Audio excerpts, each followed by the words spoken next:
Texts are able to tell rich and nuanced stories, prompting personal evaluations of the effects of commerce and prejudice, and appreciation for the complexities of the human experience which directly result from both commercial and discriminatory abuse.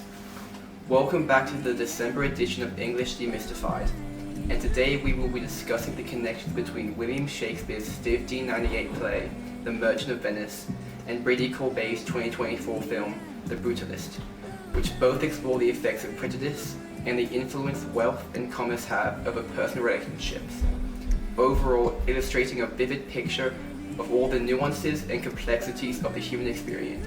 As a result, these texts invite the modern audience to reconsider how systems of wealth and discrimination shape their lived experience and society as a whole. The exploration of prejudice invokes both texts with nuance in their empowering of the oppressed, personifying the tragic nature of the human experience, and prompting a personal evaluation on the effects of discrimination. In the line, "Hath not a Jew eyes, hath not a Jew hands," Shylock utilizes enumeration to exemplify his inherent human value, recontextualizing his hate and making the audience question the morality of the good characters who so often abuse them. This is further highlighted by characters like Salanio and Salarino, who use derogatory language in "I never heard a passion so confused as the dog you did utter in the streets," prompting the audience to re-evaluate the beliefs of the play's central characters, and further empowering Shylock's desire to seek revenge. When Portia admonishes Shylock by saying, "The quality of mercy is not strained, it droppeth as a gentle rain from heaven," she alludes to the Christian mythos to justify her discrimination against him, reflecting the defensive mechanisms utilized by the cast to justify their hate towards Shylock. Through this exploration, Shylock transforms from a one-dimensional stereotype to a deeply nuanced character who displays some of the most tragic and complex aspects of the human experience. Similarly, in The Brutalist, Laszlo's attempt to find happiness as an immigrant in the deeply xenophobic and capitalistic society of 1950s America reflects Shylock's ostracization in Venice.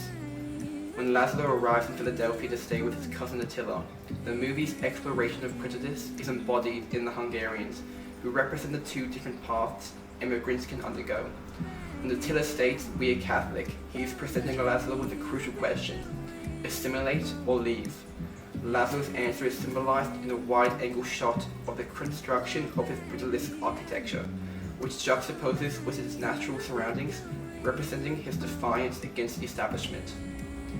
This defiance is the source of the majority of the conflict in the film, as Laszlo's persistence in his culture comes to friction with a conservative and unaccepting American society.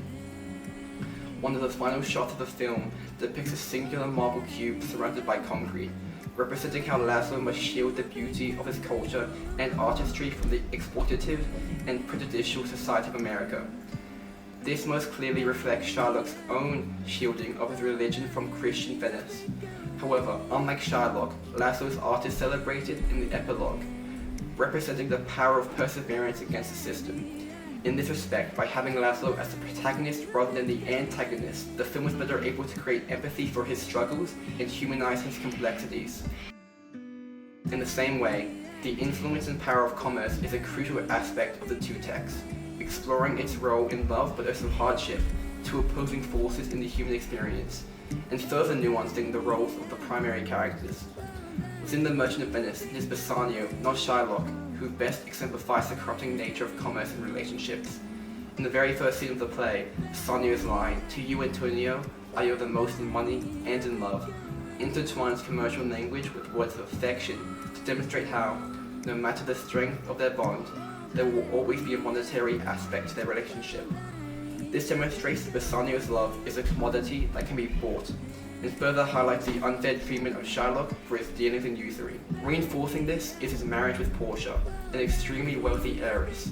While it can be argued that they hold a true connection, Bassanio introduces her by stating, "In Belmont there is a lady richly left, of wondrous virtues, golden fleece, and many Jasons," which allude to the Greek myth of Jason's journey to obtain the golden fleece as a metaphor to reduce Portia to her inheritance, conveying that love is secondary to Bassanio's goal of achieving extravagant wealth. Through this, Shakespeare reveals how commerce distorts the authenticity of human experience, prompting responders to critically evaluate how economic forces shape emotional bonds. However, the play rewards Bassanio, reflecting the power of capitalistic greed despite its role in the dehumanizing of the characters. The overarching dehumanization of money is paralleled in Laszlo's journey to achieve greater wealth in America through his artistry.